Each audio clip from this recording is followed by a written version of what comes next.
सुशोभित है धरा, जिनसे है मानव का पथ प्रकाश ज्योति से भरा। वंदना उनकी करे जिनसे सुशोभित है धरा, जिनसे है मानव का पथ प्रकाश ज्योति से भरा। जिनसे दिशा हमको मिले नित मानवीय मार्ग की, पथ मिला निश्चित हमें थी कामना जिस मार्ग की। कृतज्ञता से सौम्यता के नित्य आए निरंतरा, जिनसे है मानव का पथ प्रकाश ज्योति से भरा। वंदना उनकी करे जिनसे सुशोभित है धरा, जिनसे है मानव का पथ प्रकाश ज्योति से भरा। जिनका है चिंतन सुखद सुंदर सौभाग्य पूर्ण हो, ये मेरा शुभकामना। मूल में ये बात पहले हमको बताने के लिए कहा गया है कि ये पूरे संकट अनुसंधान के लिए कैसे आ गए, ये अनुसंधान हुआ कैसा, विकल्प के रूप में ये प्रस्तुत करने के लिए क्या जरूरत आ गई थी, ये बात पर ध्यान दिलाने के लिए बात है। सर्वप्रथम इस मुद्दे पर हम इतना निवेदन करना चाहूंगा, जो अनुभव मूलक विधि से मुझको जो बोध हुई है वो ये हुई है, हम पहले की जो हमारा ईश्वरवादी विचार के अनुसार बड़े विद्वान कहलाते थे वेद मूर्तियों का परिवार, उस परिवार में मेरा शरीर यात्रा शुरू हुई। ये एक पहला घटना। उन परिवारों में हम समझता हूँ पलने से लेकर मेरा 6-7 वर्ष तक या 10 वर्ष तक हम वेद विचार के अलावा दूसरा कुछ श्रवण किए ही नहीं, दूसरा कुछ बात हमारा मन में पहुंचा ही नहीं, ऐसा बात कहा जा सकता है। ये विधि जब तैयार हुई, हमारा केवल 5 वर्ष रहा होगा, उस अवस्था में हमको बहुत सारे बड़े बुजुर्ग प्रणाम करते थे। मेरा पहले बार ये विचार शुरू हुआ, मुझको ये प्रणाम करते हैं, इनको हमने क्या दे दिया है, हम क्यों हमको प्रणाम कर रहे हैं, ये विचार उद्गम हुआ। उद्गम होने के पश्चात हमारा घर परिवार में माता पिता के साथ, भाइयों के साथ, हमारा मामा के साथ बात करते रहे, वो सब मुखोल उड़ाते रहे।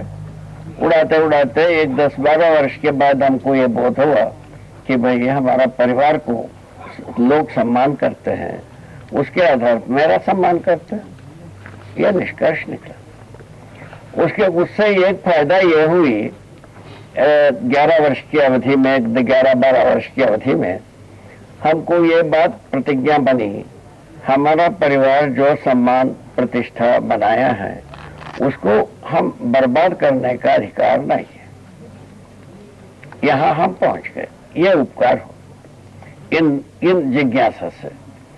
ये पहुंचने के बाद ये पता हुआ, उसके बाद हम वहां ना रुक करके हमारा परिवार संसार को क्या दिया, इसको हम शोध करने लगे। शोध करते करते हमको ये पता चला, हमारा परिवार परंपरा में बहुत सारे लोग हर पीढ़ी में 1-2 सन्यासी होते रहे। उनमें से कई सन्यासी ऐसे हुए जो अपना समाधि के लिए स्वयं गड्ढा खोद लिया, मट्टी ढक करके मर गए। मर जाने के बाद उनके ऊपर चबूतरे बना करके रखे हुए थे। उसको हमको बताया, ये पूर्वजों का ये समाधि लिया हुआ समाधियां। मैं पूछने लगा, ये हमको क्या दे गए? उसका उत्तर में काफी परेशानी होने लगी। अंततः ये बताए गए, इस शास्त्रों में लिखा हुआ है संन्यास, इससे कल्याण होता है। कल्याण होता है तो उसका गवाही होगा कि नहीं होगा, वो प्रमाण होगा कि नहीं होगा। यहाँ से हम शुरू किए। शुरू करने पर तकलीफ और बढ़ी। ये बढ़ते बढ़ते अंततः वो हमको ये समझाया गया कि पूरा वेदांत को समझो। वेदांत को समझने की जगह में हम पहुंच गए। वेदांत को हम ठीक समझा, उसमें वही तो वही पहले से करेला और नीम चढ़ा, ऐसा बात हो गई।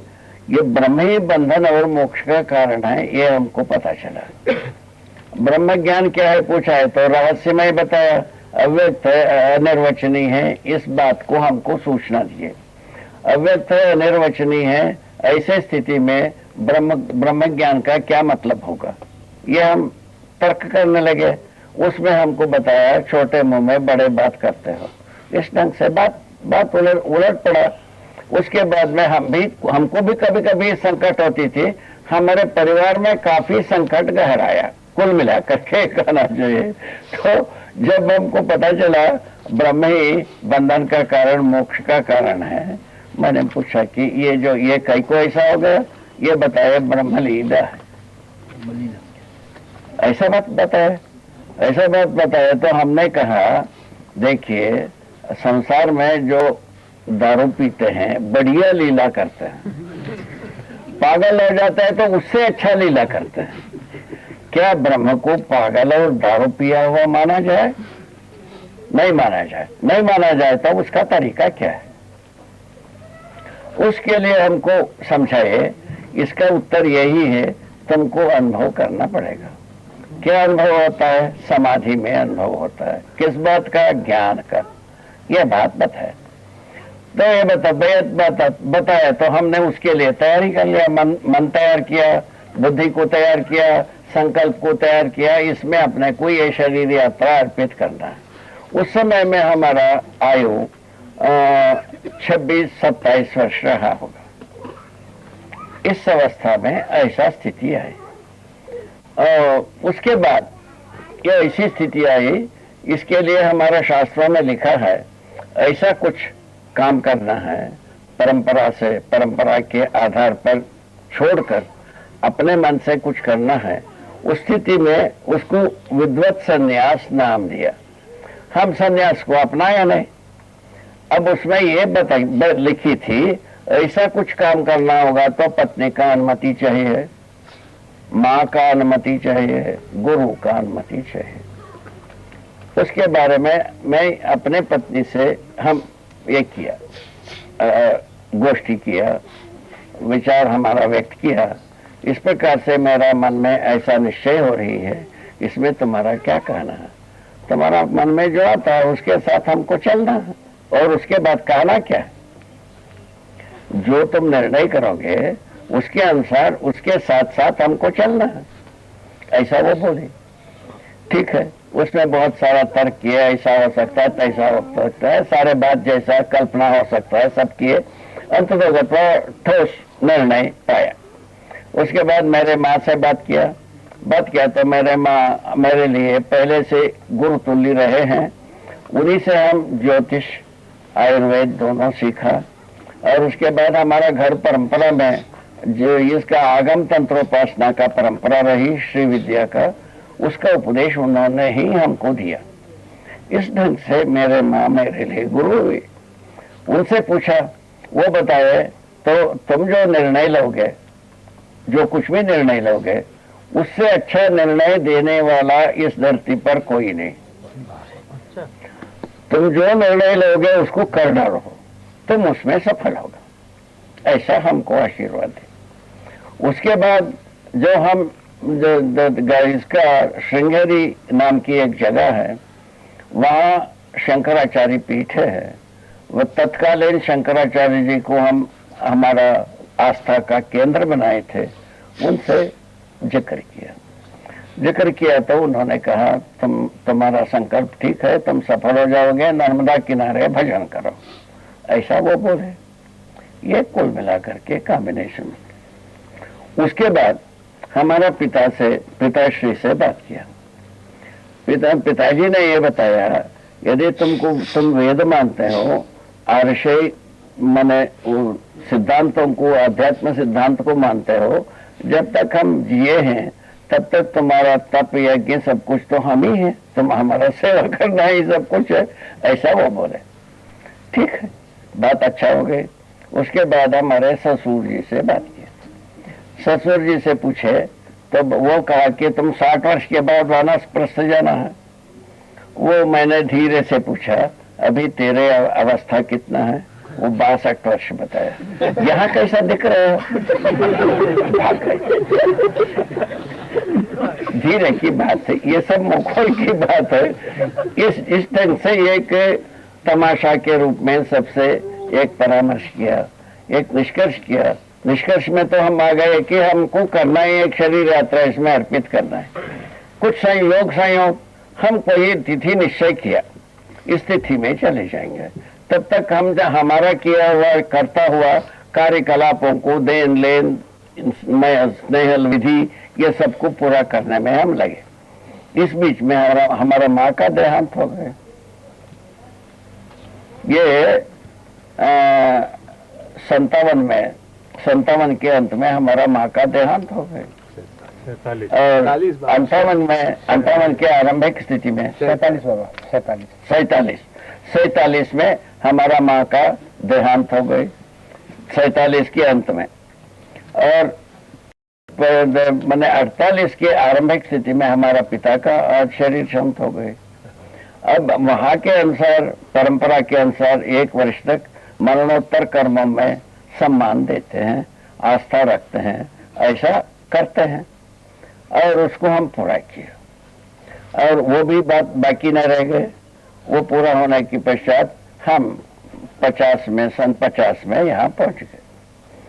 कुल मिलाकर के ऐसा घटना हुई। कहाँ पहुंचे? अमरकंटक।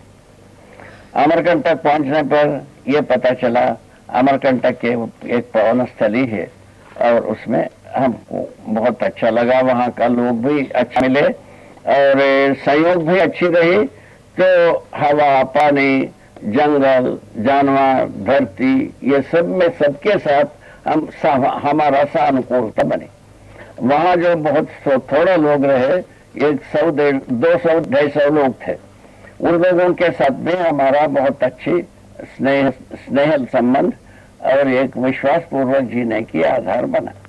हमको ऐसा लगा यहाँ जितने भी लोग हैं हमारा अभिभावक है, हमारा संरक्षक है, ऐसा हमको लगता रहा। उसी प्रकार सभी बात हमको सानुकूल होने से हम साधना कर पाए। ये नियति का देन है मानता हूँ।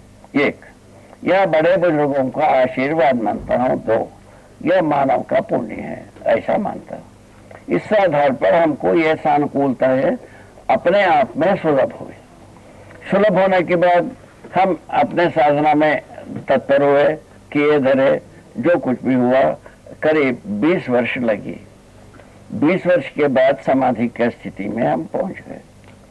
पहुंचने पर हमने ये अनुभव किया कि हमारा जो आशा, विचार, इच्छाएं है, जो दौड़ता रहा, कुछ चाहिए, कुछ करना चाहिए, कुछ पाना चाहिए, इस प्रकार से हमको हमारा मन दौड़ता रहा, वो पूरा का पूरा चुप हो गया।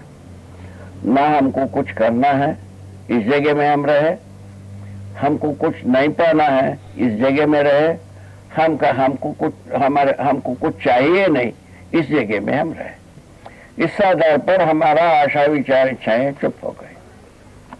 ठीक है। ये चुप होते हुआ स्थिति में संकट तो होता नहीं आदमी को। आशा, विचार, इच्छाएं यदि चुप हो जाए, संकट का ही होगा। ये तो बाद में हमको समझ में आया, क्लोरोफॉर्म देने से भी वैसे ही होता है। क्या होता है? ये आशा, विचार, इच्छाएं चुप हो जाते हैं। वो चुप होने की स्थिति को पाया हमने। चुप होने पर हम हर दिन ये विचार करते रहे, आज ब्रह्म ज्ञान होगा, कल ब्रह्म ज्ञान होगा, ऐसा बरसों इंतजार किए। कोई हमको ब्रह्म ज्ञान हुआ नहीं। अब क्या किया जाए? अब समाधि में जब ब्रह्म ज्ञान नहीं हुआ, इसको कहने पर कौन मानने वाला है? किताबों में लिखा है, क्या किया जाए? उसके बाद ये हुआ तो हमको समाधि हुआ, ये तो हम कह सकता हूँ। उसके लिए गवाही के रूप में हम संयम किए। संयम हो जाता है तो ये पूरा होता है, माने गवाही हो गई, ऐसा मान करके संयम करने के हमारा संकल्प हुआ और संयम में हम लग गए। संयम में वह इसमें क्या नाम पतंजलि क्या है वो, पतंजलि योग सूत्र में ये लिखा है। तो विभूतिपाद में जितने भी लिखा देखा, हमको लगा ये कोई ज्ञान के लिए नहीं है। अज्ञात को ज्ञात, अप्राप्ति को प्राप्ति, दो पहले से घंटी बजती रहे। उसमें अप्राप्ति को प्राप्ति के बारे में हमारा कोई जिज्ञासा नहीं रही। हमको ऐसा महसूस नहीं हुआ कि हमारे पास कुछ अप्राप्त है। यह हमारा पागलपन भी हो सकता है, हमारा सच्चाई भी हो सकता है। ठीक है, इस तरह से हमको अभाव हमको स्पर्श किया नहीं था। ये कहना चाहता हूँ, इतने के आधार पर अप्राप्त को प्राप्त करने की हमारे पास कोई जिज्ञासा नहीं रही, आवश्यकता भी नहीं रही। अब क्या किया जाए, अज्ञात को ज्ञात कैसा किया जाए वाला बात थी। उसमें लिखा है सूत्र में कि धारणा ध्यान समाधि त्रय में एकत्रत्वात् संयम, ऐसा एक लाइन लिखा है। उसको हम उल्टा किया, समाधि ध्यान धारणा त्रय में एकत्रत्वात् संयम, ये हम दूसरा लाइन तैयार कर लिया। वो अप्राप्त को प्राप्त करने की विधि हम एक भी नहीं अपनाना है। अज्ञात को ज्ञात होने की विधि होगा तो इसका उल्टा विधि से होगा, इससे करके देखा जाए। ऐसा हमारा मन पहुंचा, उसको किया। उस ढंग से करने से 1 वर्ष के अंदर हम यहाँ पहुंचे। अस्तित्व कैसा है, क्यों है, मानव कैसा है, क्यों है, ये दोनों का उत्तर मिल गए। इन दोनों मिलने से इस बीच की जो संसार का जो कुछ भी क्रियाकलाप है, रासायनिक जैविक क्रियाकलाप, सब हमको साक्षात्कार हुआ। साक्षात्कार होने के पश्चात हम संतुष्ट हुए। संतुष्ट होने पर क्या हुई, हम ये पता लग गया मानव जो है ना, जीवन और शरीर का संयुक्त रूप में है। हर मानव शरीर और जीवन का संयुक्त रूप में है। जीवन गठन पूर्ण परमाणु के रूप में है। उसमें और जो है ना 2 पूर्णताएं होना है, क्रिया पूर्णता, आचरण पूर्णता, वो मानव परंपरा में ही घटित होना है। दूसरा कोई परंपरा में घटित होने वाला नहीं है। ये हमको समझ में आया। उसके आधार पर हमको ये पता चला मानव अपने आप में ये जीव चेतनाश भ्रमित होकर संकट से घिर जाता है और मानव चेतना पूर्वक सुखी होना होता है। यही क्रिया पूर्णता। इसमें से पता चला मानव चेतना से श्रेष्ठ है देव चेतना, देव चेतना से दिव्य चेतना श्रेष्ठ है। यह भी पता चला। इसके अनुभव होने के पश्चात हम अपने में सुदृढ़ हुए। हम जागृति के अधिकार हमारे पास मिल गए। अब उस जागृति का अधिकार आने से ये पता चला बंधन जो है ना केवल भ्रमवश हम बंधन का पीड़ा से पीड़ित होते हैं। क्या चीज है ये? अतिव्याप्ति दोष, अनाव्याप्ति दोष, अव्याप्ति दोष। हम माने अधिमूल्यन करना, अवमूल्यन करना, निर्मूल्यन करना, 3 दोष से हम संकट में फंसते हैं। उसका जो प्रमाण बना छल कपट दंभ पाखंड है। ये अतिव्याप्ति अनाव्याप्ति अव्याप्ति दोष का प्रदर्शन है। दूसरे विधि से हम फंस गए जो माने द्रोह विद्रोह शोषण युद्ध, इन 4 भाग में हम फंस गए मानव जाति। ये भ्रमवश फंसा। दो हो गया क्या भावर, 2 भावर में फंसे। तो इसके पहले से ही साम दान भेद दंड ये भावर बना ही रहा। इस ढंग से मानव जाति आज तक 3 भावर में फंसा। लोग मानते हैं 1 भावर में ही सब समाप्त हो जाता है। 3 भावर में हम फंसे हैं। हम कैसे जी पा रहे हैं आप ही सोच लो। ये बात हमको ज्ञान हुआ। उसके बाद ये पता चला ये हमारा अकेले की ज्ञान नहीं है, ये मानव का ज्ञान है। ये बात है मानव का ही पुण्यवश ये घटित हुई है। मानव को अर्पित करना है, ये हमारे मन में आए। वो कब आई? ये 75 में हमको ये ज्ञान हो। इस ज्ञान होने के बाद हम मनुष्य के साथ संपर्क करने की कोशिश किया तो कुछ लोगों को ऐसा लगा हम बहुत बड़े भारी आशावादी है। कई लोगों को ऐसा लगा कि भाई समय से पहले तुम बात कर रहे हो। कुछ लोगों ने कहा कि ये भी जैसा कई प्रकार के विचार आया, आपका भी एक विचार है, थोड़ा दिन के बाद एक खत्म हो जाएगा, ऐसा भी ओपिनियन आए। इन 3 प्रकार से बात आई। मैंने बात करने के दौरान वो धीरे धीरे हम चिंतन मनन करते ही रहे। उसी के साथ साथ कुछ अच्छे लोगों का मिलन होती रही। धीरे धीरे हमको ये धैर्य हुआ, इसकी आवश्यकता मानव परंपरा को है। उसके आधार पर सन 90 से हमने प्रयत्न शुरू किया, इसको सटीक विधि से शैक्षणिक प्रणाली से लोगों के सम्मुख रखा जाए। उसमें हम अभी यहाँ तक पहुंचे हैं। अभी कई 2-3 जगह में इसका प्रयोग हो रही है। वो एक केंद्र बने हैं, काफी बुद्धिमान, काफी विद्वान जुड़ करके इस पर सोचने के लिए तत्पर हुए हैं। ये आज तक की घटित घटनाएं यहाँ तक पहुंचे। इसमें से आगे की बात ये हमको सूझ आती है, इसमें कुल मिलाकर के समझदारी की बात है। अभी तक क्या था, अभी तक क्या समझदारी था कि नहीं था, ऐसा पूछा जाए तो हमारे आंखों में यह आई, समझ में यह आए, अध्यात्मवाद रहस्य में फंसने से आम आदमी को हाथ नहीं लगा, रहस्य में ही रह गए। अब हम उसमें ये माना कि मरने के बाद सुख मिलेगी, मोक्ष मिलेगी, ज्ञान मिलेगी, देवता मिलेंगे, स्वर्ग मिलेंगे, इस प्रकार की बहुत सारे परिकल्पनाएं रखी हुई है। ठीक है, वो उसके बारे में मरने के बाद जो मिलता है उसका तो गवाही हो नहीं सकती। मानव का हम पूंजी को समझा, मानव लक्ष्य को समझने से ये पता चला इस मानव लक्ष्य को पूरा करना ही मानव चेतना का मतलब है। क्या चीज है भाई? समाधान, समृद्धि, अभय, सहअस्तित्व, प्रमाण। सहअस्तित्व में जीता हुआ प्रमाण होना ही दर्शन है। यदि हम सहअस्तित्व रूप में जीते हैं, हम स्वयं में दर्शन स्वरूप है, ये हमको पता चला। इस ढंग से हर व्यक्ति जी सकता है, ये भी आया। यदि एक ज्ञान होता है, समाधान हो गया, समझदारी से समाधान, श्रम से समृद्धि, ये फार्मूला बना। ये हर परिवार में अपने आवश्यकता को निर्णय कर सकते हैं, आवश्यकता से अधिक उत्पादन कर सकते हैं, समझदारी से समाधान संपन्न हो सकता है। ये बात है। इस आधार पर ये पूरे बात को अध्यवसायिक विधि से प्रस्तुत करने के लिए प्रयत्न किया। प्रयत्न करने के क्रम में हम सर्वप्रथम एक अध्ययन, इसका दर्शन शिविर लगाया, दर्शन का अध्ययन शिविर लगाया बेंगलोर में। 45 दिन रहा। बहुत सारे लोग उसको सराहे, इसकी आवश्यकता है बोले। उसके बाद हम धीरे धीरे रायपुर, भिलाई, इस जगह में विद्वानों के संपर्क में आए।